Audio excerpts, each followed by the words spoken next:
Hello everyone, Juxtaposition here. It's Friday, TGIF, so let's have some Freaky Friday fun, shall we? This will be a short video, and it's spurred on because in yesterday's mail I received a Christmas card. Thinking of you during this Christmas season. I received this from the Holy Cross Catholic Cemetery in Colma, South San Francisco. Here it is right here. I don't know if this is the clandestine services sending me a message, right? Glory to God in the highest, and on earth peace among those with whom he is pleased. Maybe he's displeased with my channel. I don't know. It says Luke 2:14. Thinking of you during this Christmas season. We invite you to our Christmas Remembrance Service on Saturday, December 10th at 11 a.m. in the All Saints Mausoleum Chapel. We are thinking of you this first Christmas season, separated from your loved one. The staff of the Holy Cross Catholic Cemetery. Now, this is in Colma, California, below Mount San Bruno, which I've done a couple of bike races that finished at the tippy top of Mount San Bruno. Oh boy, nice panoramic view up there. The reason that I received this was because I wrote them a very nice check for their services this year, 2022, for a relative of mine. And I'm thinking that's why I'm on the Christmas card mailing list. And of course, you know, visitors to the cemetery are always welcome to make donations. So I think it's more that than it is clandestine services trying to scare me off, because I think it's pretty clear I don't frighten easily. All right, so with respect to the Colma Holy Cross Catholic Cemetery, I went through a list of names of celebrity or notable public figures just to select some. I mean, it's a very substantial cemetery over there. And we all know the story of Abigail Folger and her mother, Ines Mejia, private bankers from the city by the bay, San Francisco. And Ines Mejia resided on Broadway. She resided on Broadway. Oh boy, you know, where Melvin Belli resided, where the Sacred Heart Order Convent, located at 2222 Broadway, is. Located just a few blocks away from Paul Pelosi's fake styrofoam hammer attack at 2640. And then the next block up, you got the Presidio Army Base. That Broadway. The Broadway where Diane Feinstein ended up living on, that Broadway. When I say Diane Feinstein, I mean Diane Goldman Feinstein Blum. Or whatever combination of names you prefer. Anyway, so here's a list of 7 people that are interred in Holy Cross Catholic Cemetery, Colma. Abigail Folger, her mother, Ines Mejia, who lived to 100. Abigail Folger, bayoneted 28 times with the CIA NATO bayonet at age 25, 2 days before her 26th birthday. She went bye-bye with this knife in Beverly Hills, 90210. On a military property known as Bella Drive, but has you thinking it's Cielo Drive. That's how it works, right? Let's all agree that it's Sunbrook Drive. I think that way Oliver Stone can get over there a lot easier. Oliver Stone knows where to go to visit Timothy Leary at 10106 Sunbrook Drive, which is a cul-de-sac. It's not a drive, but it's called a drive, so that you think it's a drive, but it's a cul-de-sac that ends right below where Abigail Folger's bayoneted body bled out. It's about 350 feet. And that's where Oliver Stone would have parked his car on St. Patrick's Day, March 17th, 1996, to go say hello and give a get well card to Timothy Leary, a lifetime CIA operative who's living in this provisional housing military house at 10106 Sunbrook Drive. Let's just call that the murder scene, because listen, if you could get to that location that Oliver Stone knows how to get to, you're at the Sharon Tate murder scene. I mean, all you got to do is walk up this ice plant. It's a piece of cake. You can be on that property in under 45 seconds from the location where Oliver Stone would have parked his car. So, I call that a cult ritual. That's what I call that, because I don't know why Oliver Stone would have to inject himself into a homicide murder scene and visit a lifetime Roman Catholic CIA operative, LSD maven, tune in, turn on, drop out, Timothy Leary. But he did. So Abigail Folger, her mother, Ines Mejia, are interred in the Holy Cross Cemetery. Then George Moscone, who had to be assassinated and shunted aside in order for Diane Goldman Feinstein to become the pro tem acting mayor of San Francisco for the next 13 months until we could have an election, right? She finished out George Moscone's term of office in the CI city of San Francisco. That's what I want to be as a mayor of a CI city, right? So anyway, what I wanted to tell you is that George Moscone is interred there in the Holy Cross Catholic Cemetery along with Abigail Folger and her mother, Ines Mejia, who's the one who's responsible for her daughter being murdered by getting her into the private banking business, which Abigail clearly did not want to be in that business. I mean, it is a really stupid business where you have to deal with a lot of creepy people, right? And Abigail was a classy gal that spoke fluent French and played classical piano and enjoyed shopping in Paris. Why would she want to hang out with a bunch of greasy Hollywood creeps and political creeps? Those associated with the Robert Kennedy campaign had to be creepy, right? I mean, it's a creepy business. And Hollywood is a creepy, crawling business. I can say that. It's Freaky Friday. That's my form of Freaky Friday fun. Calling things what I believe they are.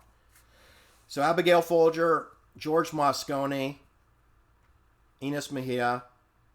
Then we have Amadeo Gianini. He started the Bank of Italy, which would be the immigrants, the Italian immigrants of San Francisco that couldn't get bank accounts set up at the big New York banks because they were, immigrants. They didn't have any social security numbers. They were greasy, hardworking, farming or produce sales related immigrants. Dirty old dirt. But handed to Amadeo A.P. Giannini because he organized them to where they trusted him, and he eventually opened an office at the corner of Columbus and Kearny Street and near Broadway. If you follow that Broadway, you'll eventually come to Paul Pelosi's fake hammer attack. But anyway, this is closer to downtown. It's called North Beach. North Beach, San Francisco. It's walking distance to the Bank of America Tower, which is on the corner of Kearny and California Street, and Montgomery and Pine, but mostly Kearny and California, where the banker's heart, the Swiss granite rock, cold as ice, cold to the touch, the banker's heart implies the word no. Pat Brown, the fake governor of California, he was the 32nd fake governor of California. Pat Brown, father to Jerry Brown. Jerry Brown from Santa Clara University, Jesuit educated Jerry Brown. Governor Moonbeam is, I think, what they called him in the media.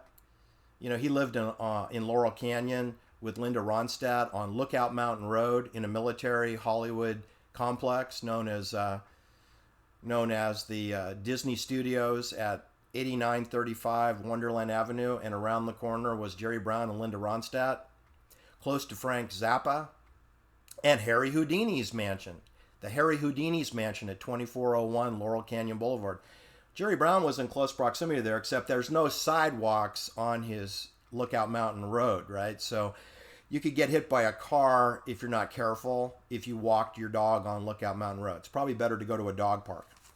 Anyway, so Pat Brown, the father of Jerry Brown, is in the Holy Cross Catholic Cemetery in Colma, as is Joe Alioto, who was a CIA mayor of San Francisco and a native of San Francisco during the mid to late 1960s into the 70s when George Moscone took the baton over from Joe Alioto.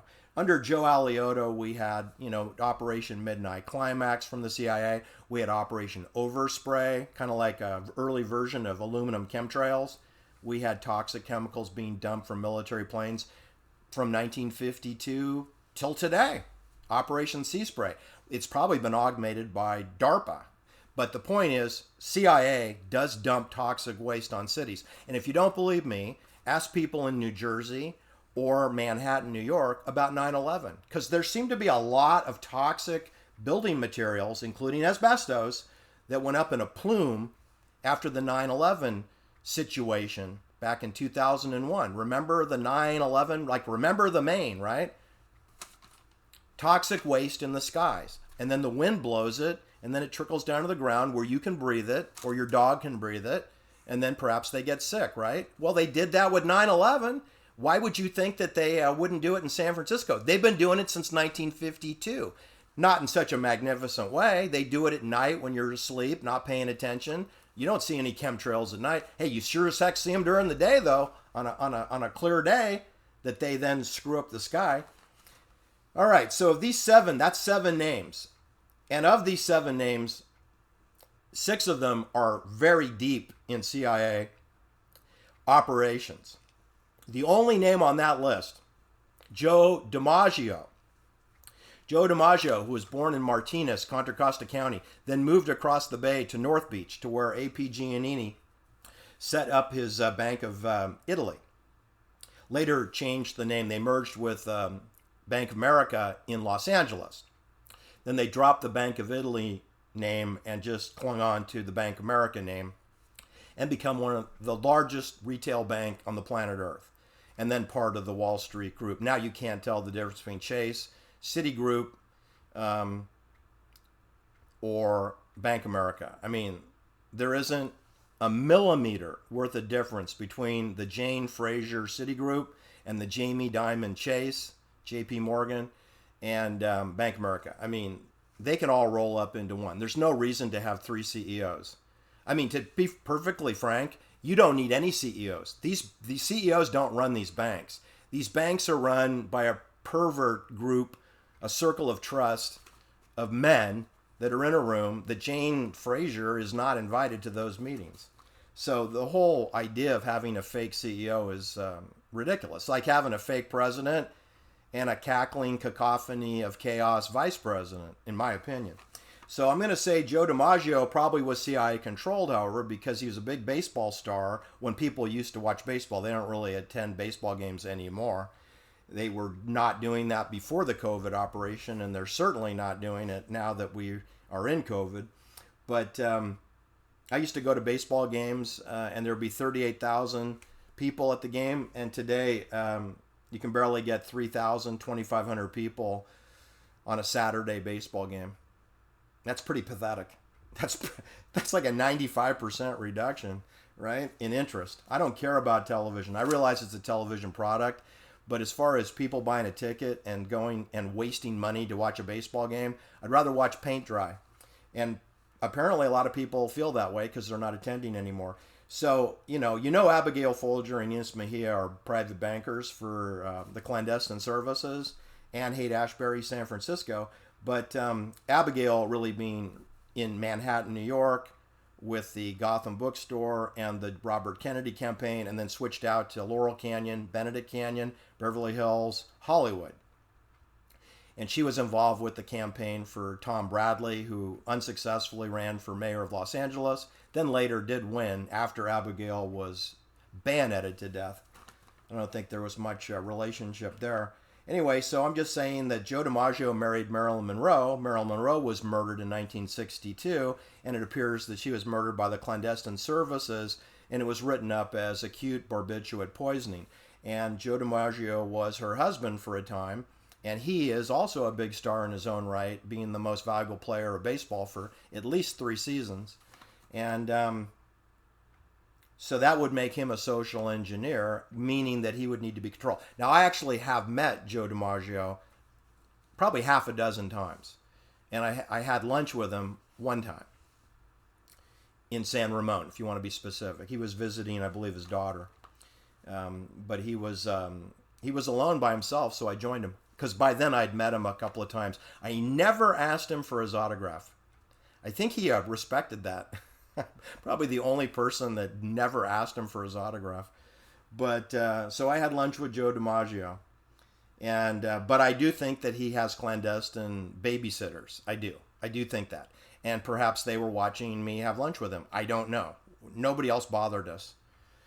So I'm going to say 6 out of 7 on this list, which includes Jerry Brown's father, Pat Brown, who didn't graduate from a university either. And I believe Jerry Brown did. Santa Clara, I believe. And Joe Alioto, I don't want to get into him. It's just there's too much to get into. But that's 6 out of 7 that I'm going to say, bingo, bing, bing, bing, CIA. And they're buried in the Holy Cross Catholic Cemetery in Colma, below Mount San Bruno. Then let's pivot to the next, going south, get to Santa Cruz County. And I don't know if you people have watched my video on the Victor Ohta family massacre that happened during the Charlie Manson murder trial, kind of as a distraction and to reinforce the false narrative of the Manson trial, which had not yet gone to the jury. Like just before that, in October, I forget the date, mid-October 1970, about a month before the jury got the Manson trial to decide, as if the jury had much choice, right? And but before that, we had the Victor Ohta murder. He was 45 years old. He's a Japanese gentleman born in Livingston, Montana, to Japanese immigrants. Livingston, Montana? That's interesting. And he became an ophthalmologist. He went to University of Michigan and became an ophthalmologist. And then he went into the United States Air Force and became a officer in the Air Force. I forgot his rank. Oh, boy. I forgot his rank. Anyway, it was like almost colonel, captain, something like that. And maybe it's just below colonel. And then he married a Caucasian woman by the name of Virginia Ann Tobias. We don't have any background on her, but, there's something up with her background. Anyway, then they proceed to have 5 children. One of the children dies early in the first year of its life. They have 2 older daughters. Then they have 2 younger sons. So they have 4 children remaining after the loss of a son in their early life. They relocate to Santa Cruz. It's actually Soquel, but we're gonna call it Santa Cruz because he opened up an eye exam ophthalmology office, and he had privileges at the Dominican Hospital in Soquel, which is basically Santa Cruz. So it's Santa Cruz, Soquel. It's kind of hard to distinguish between the two of them. They lived at 999 North Gulch Road. If for you numerologists out there, that probably means something. Anyway, one day their entire family was massacred. It was on a Monday afternoon. They were all shot in the back of the head. They all had scarves put around their eyeballs. They were shot in the back of the head, tossed into the swimming pool in a Frank Lloyd Wright custom home with a beautiful panoramic view of Monterey Bay and Fort Ord Army Base and Spooksville, CIAville, down where the Santa Catalina School is indoctrinating Patricia Hearst. Patricia Hearst, who's going to school with Dr. Victor Ohta's daughter, Lark. His daughter, Lark, is a classmate of Patricia Hearst. Remember, she went to the school also beforehand of Crystal Springs Upland School, where Samuel Bankman Fried went. But she also attended Santa Catalina School, where Abigail Folger went, where Lark Ohta went, where Dakota Johnson went. That's in CIA Monterey. Anyway, because Lark was at boarding high school there, and the eldest daughter, Taura, was in New York City studying fashion. She had just graduated from the Santa Catalina Academy. Because she was in New York, and because Lark was at school in Monterey, which is not too far away, it's like 10 miles. And because they weren't home, they didn't get murdered.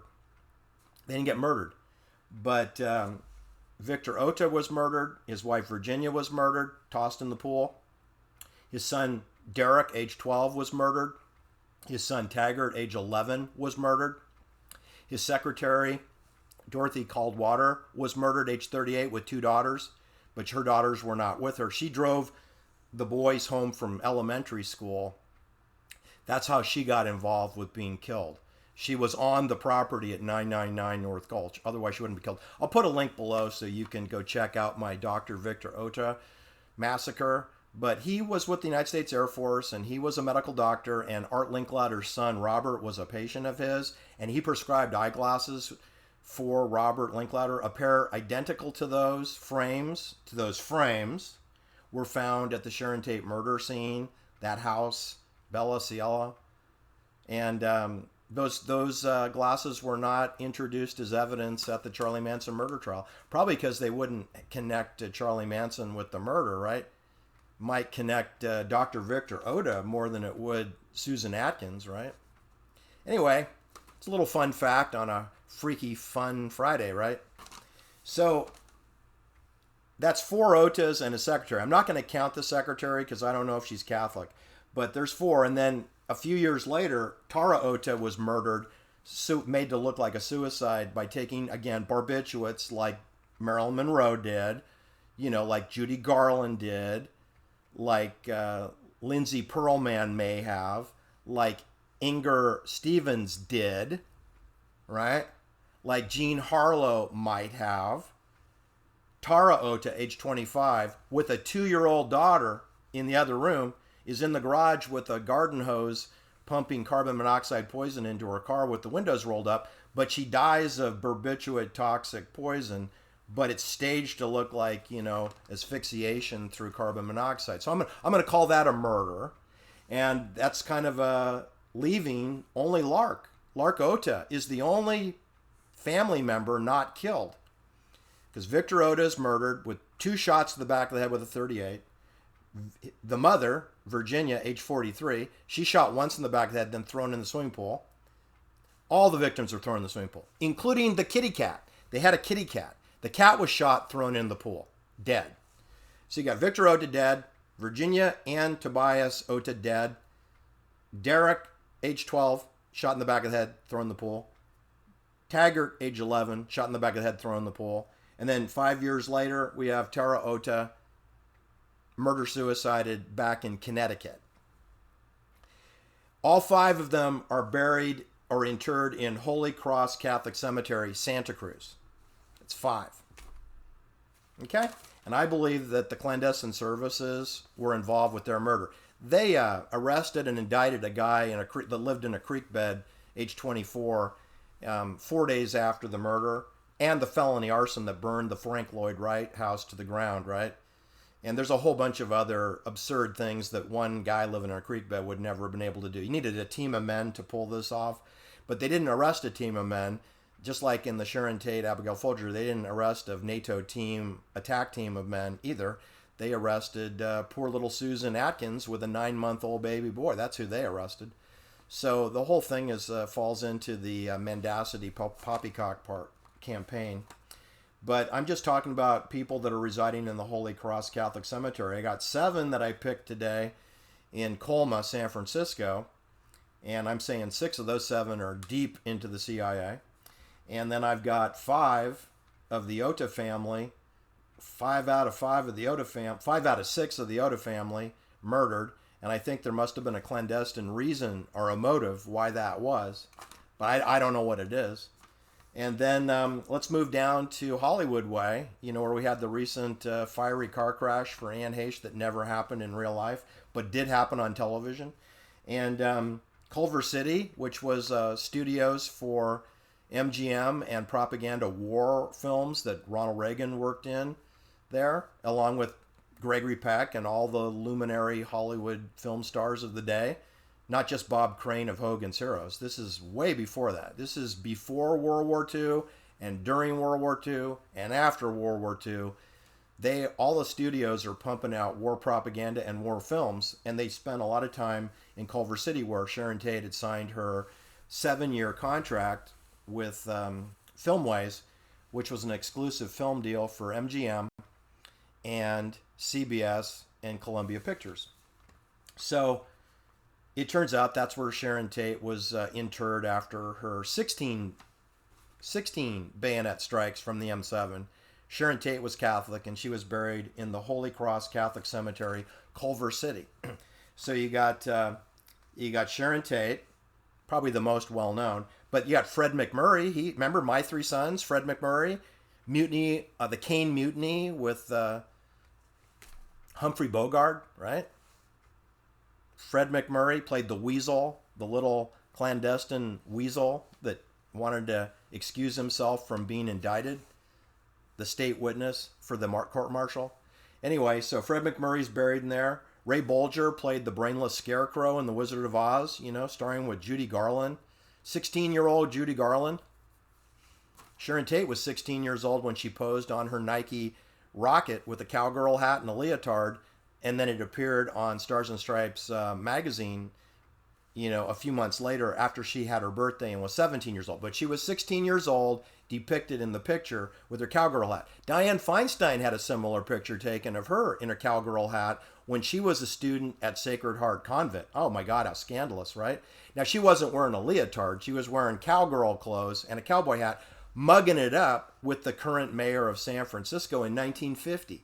So that makes Dianne Feinstein, about 17 years old, about the age of Sharon Tate when she first made her debut in the clandestine services, because Stars and Stripes is a clandestine service magazine.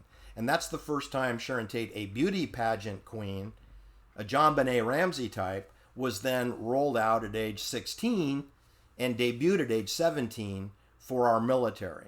Just like Dianne Feinstein was. Yeah, she did. Dianne Feinstein did it first. She did it in 1950. Okay, Sharon Tate did it in 1959, but was debuted in April 1960. Isn't that interesting? It's a 10-year difference between the cowgirl hat and the smiley face. One's with the mayor of San Francisco, who's totally OSS controlled, CIA controlled in 1950. And then you got Sharon Tate on a NATO surface-to-air rocket that reads U.S. military, and her father works for Army Intelligence at Verona, Italy. So that's a CIA operation. I got Jackie Coogan, he's a famous actor. He featured in Charlie Chaplin films, and he was Uncle Fester in the ABC television show Addams Family. Bing Crosby, you might have heard of Bing Crosby. He's buried in the Holy Cross Catholic Cemetery. Audrey Meadows, she's buried in the Holy Cross Catholic Cemetery, Culver City. And then we have Charles Boyer, right? Charles Boyer, he was a big movie star. And then we have the CIA OSS gossip queen, Louella Parsons. She's buried in the Holy Cross Catholic Cemetery, Culver City. So that works out. How many is that? Lula Parsons, Charles Boyer, Ray Bolger, Jackie Coogan, Uncle Fester, Bing Crosby, Audrey Meadows, Fred MacMurray, and then there's one more, Lorretta Young. That's 8.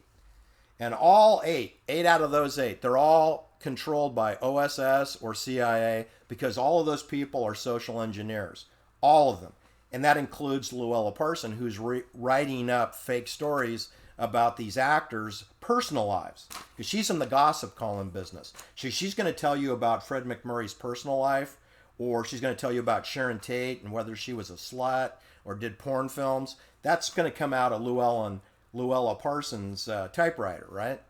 But it's all poppycock. I wouldn't believe anything she wrote. She's a social engineering spook. So that's 8 plus 7 is 15 plus the 5 in Santa Cruz. That's 20 names. I'm going to say 19 of 20 of these names, 19 out of 20 are career clandestine services. I'm going to give Joe DiMaggio a pass because I had lunch with him and I liked him. And 2, because he was busy working out and playing baseball. So he couldn't really, be too busy doing public service commercials because he's busy playing baseball. All right. And he didn't look like he was steroided out because I'm bigger than he is. Okay. I'm bigger than he is. And I'm not on steroids. But the thing is that they did use amphetamines. I'm sure he used amphetamines. Come on. I mean, aren't they doing that at Stanford University? Oh, yeah, they are because Caroline Ellison said so. Caroline Ellison says that she uses amphetamines, and she's a graduate of University of Stanford, known as the Leland Stanford Junior University. Thanks for listening, and have a wonderful Friday, freaky, fun evening. Bye-bye.